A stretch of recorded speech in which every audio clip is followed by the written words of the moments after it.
Makeup room অনেক সময় আমরা শেয়ার করেছি, আর সেখান থেকে অনেক বন্ধুত্ব তৈরি হয়েছে। আমি ক্যারাম খেলতে পারি খুব ভালো, সবাই জানে না। গীতা দত্তের করতে চাই বায়োপিক, গহর জানের করতে চাই। মা ছিল হান্টারওয়ালি, একদম বসে ব্রেকফাস্ট খেতে হবে। আমি নিজেকে কিন্তু ভাবি a product of commercial cinema. আমার প্রচুর সেটে অ্যাক্সিডেন্ট হয়েছে, একটা গ্লাস স্লিপ করে গিয়ে পুরো আমার মুখের ভেতরে ঢুকে যায়, মানে ভেঙে। নমস্কার, আমি ঋতুপর্ণা সেনগুপ্ত। আবার অনেক দিন পরে চলে এসেছি সঙ্গীত বাংলায়। সঙ্গীত বাংলার এই বিউটিফুল অ্যাম্বিয়েন্স আর এত সুন্দর সুন্দর গল্প, আড্ডা, খুব মজা লাগছে। দেখতে থাকুন অ্যান্ড স্টে টিউনড উইথ সঙ্গীত বাংলা। এখনো পর্যন্ত তোমার অভিনীত সবচেয়ে মেমোরেবল ক্যারেক্টার কোনটা? অনেক ক্যারেক্টার আছে। আই থিঙ্ক আমি আজকে একজনকে ট্রিবিউট দেব, যেই পরিচালক এখন আমাদের মধ্যে নেই। উনি দারুণ আবেগ ঘন একটা ছবি বানিয়েছিলেন যার নাম Alo. Shooting on set then versus now কতটা আলাদা আর কোনটা তোমার বেশি পছন্দ? আই থিঙ্ক শুটিং অন সেটসের ব্যাপারটা অনেক ডিফারেন্ট ছিল এই কারণে যে তখন আমাদের এত ফ্লোজ ছিল না, অনেক কিছুর কনস্ট্রেন্টে আমরা কাজ করেছি। অ্যান্ড তখন আমাদের এসি ফ্লোজ ছিল না, তখন আমাদের মেকআপ বাস ছিল না, তারপরে আমাদের মেকআপ রুম অনেক সময় আমরা শেয়ার করেছি, আর সেখান থেকে অনেক বন্ধুত্ব তৈরি হয়েছে। অনেক মানুষ আমরা একসাথে বসে খাওয়া দাওয়া করেছি। ফ্লোরেও আমরা অনেক সময় এরকম হয়েছে, শুটিংয়ের মাঝখানে সব ফ্লোরের সাইডে মানে লাঞ্চ রেডি করা হয়েছে, সবাই মানে গল্প করেছি আনন্দ করে। এ বাড়ি থেকে হয়তো কিছু নিয়ে এসছে, ও বাড়ি থেকে কিছু নিয়ে এসছে, আমরা সবাই মিলে ডিস্ট্রিবিউট করে খেয়েছি। তখন এরকম ছিল না যে সবাই যে যার রুমে বসে বসে খেত বা বাইরে থেকে অনেক অর্ডার করে আসতো খাবার দাবার, মানে একটা ঘরোয়া পরিবেশ ছিল। So it was like more of family rather than a professional relationship. এখন অনেক বেশি কাটছট প্রফেশনাল হয়ে গেছে সব কিছু। তারপর আমাদের টেকনিশিয়ানদের সঙ্গেও একটা খুব আলাদা আদান প্রদান হতো, এবং আমরা সবার সুখ দুঃখ, কারো বাড়িতে কোনো প্রবলেম হয়েছে, কেউ দেরি করে এসছে, তো আমরা জিজ্ঞেস করতাম। কিন্তু যেরকম হয় দ্য রিলেশনশিপস ওয়ার ডিফারেন্ট। এখন relationship is little different, but এখন অবশ্য অনেক রকম অ্যামেনিটিস এসে গেছে যেগুলো ফ্লোরে আমরা অনেক সুবিধা পাই, এবং সেটারও একটা নিশ্চয়ই ইম্প্যাক্ট আছে। বাট আই থিঙ্ক ওই দিন আজকের দিনের মধ্যে কম্পেয়ার করলে ওই দিনটা মোর ইমোশনাল, আজকে বেশি প্রফেশনাল। অ্যাক্টর ঋতুপর্ণা সেনগুপ্ত নাকি মাদার ঋতুপর্ণা সেনগুপ্ত, কাকে তুমি বেশি গুরুত্ব দাও? মাদারকে তো দিই, কিন্তু অ্যাক্টরকেও দিই। কিন্তু মাদার মাঝে মাঝে একটু ডিমান্ড করে অ্যাক্টরের কাছ থেকে টাইম, আবার অনেক সময় অ্যাক্টর ডিমান্ড করে মাদারের কাছ থেকে time. So it's like a very mutual relationship. এমন একজন কো অ্যাক্টর যার সঙ্গে একদিনের জন্য তুমি লাইফ সোয়াপ করতে চাইবে? শাহরুখ খান। কমার্শিয়াল ফিল্মের লিড রোল নাকি ক্যারেক্টার অ্যাক্টর, কোনটা তোমার বেশি পছন্দ? Commercial movie lead. এমন একজন অভিনেতা যিনি তোমাকে সব সময় ইন্সপায়ার করে? Priyanka Chopra and Meryl Streep. তোমার ফোনের সবচেয়ে বেশি ইউজড অ্যাপ কোনটা? হোয়াটসঅ্যাপ। তোমার লাস্ট গুগল সার্চ কি ছিল? Me and my daughter was looking for a place, সেটা। যদি কোনোদিন অটোবায়োগ্রাফি লেখো তাহলে সেটার নাম কি হবে? Still to explore. সঙ্গীত বাংলা আজকে আমার জন্য অনেক ইন্টারেস্টিং মোমেন্টস তৈরি করেছে, এবং তার মধ্যে অনেক রকম খেলাধুলো চলছে। সত্যি সত্যি আজকে একটা দারুণ আড্ডা হচ্ছে। তো এর মধ্যেই দেখছি এই এতগুলো চিটস রেডি করেছে সঙ্গীত বাংলা আমার জন্য। তো এই চিটসগুলো আমার কাছে একটা টেস্টের মতো, যে এই চিটসে কিছু কিছু লেখা থাকবে আর সেগুলো আমাকে বলতে হবে। তো লেটস সি ফার্স্টে কি আছে। তোমার সবচেয়ে ইউজলেস ট্যালেন্ট কি? আমি কি ট্যালেন্টেড জানি না।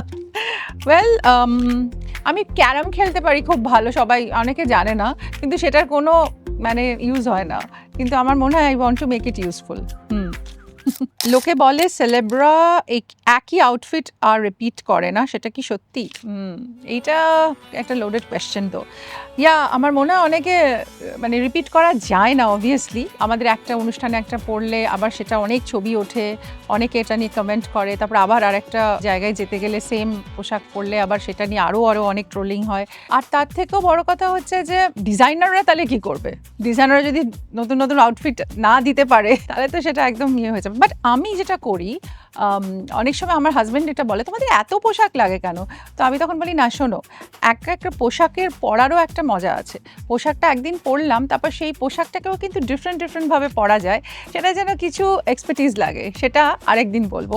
সেই একটা পোশাককে 10 রকমভাবে কীভাবে পরা যায়। নেক্সট ওয়ান, যদি কখনো কারোর বায়োপিক করতে চাও দেন সেটা কার হবে? অ্যাকচুয়ালি অনেকের করতে চাই। গীতা দত্তের করতে চাই বায়োপিক, গহর জানের করতে চাই। এমন একটা প্রশ্ন যেটা তোমাকে প্রত্যেকটা ইন্টারভিউতে শুনতে হয়। এই সিনেমাটা যে আপনি করলেন, এটা অন্য সিনেমার থেকে কিভাবে আলাদা?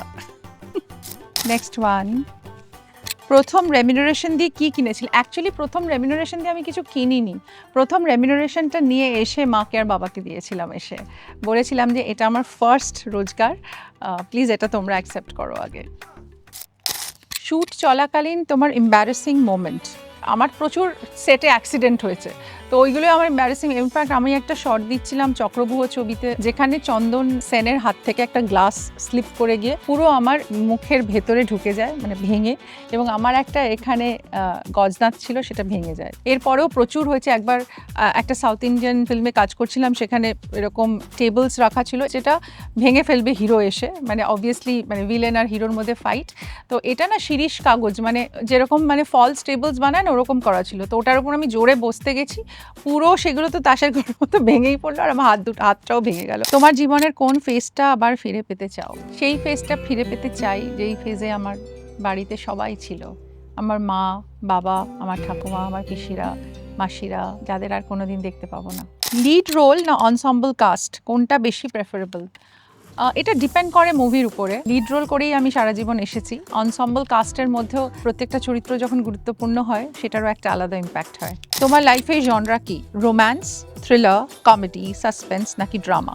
সবগুলোই আমি করেছি এবং করেই থাকি। আমার যদি জনরা জিজ্ঞেস করো, তাহলে আমার প্রেফারেবল জনরা হচ্ছে রোম্যান্স অফকোর্স, অ্যান্ড তারপরে ড্রামা। কোনটা বেশি প্রেফার করো, সিঙ্গল স্ক্রিন নাকি মাল্টিপ্লেক্স? দেখো, সিঙ্গল স্ক্রিনের একটা আলাদা ক্রেজ আছে এবং ছিল একসময়।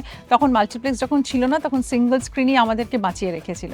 এবং আজও সিঙ্গল স্ক্রিনে যদি ছবি ভালো চলে, সিঙ্গল স্ক্রিনের মতো ওরকম ম্যাডনেস মানুষের খুব কম দেখেছি। মাল্টিপ্লেক্স তো অবভিয়াসলি কয়েক বছর আগে থেকে হয়েছে, এবং মাল্টিপ্লেক্সের অডিয়েন্সও ডিফারেন্ট, মাল্টিপ্লেক্সেরও একটা আলাদা মজা আছে।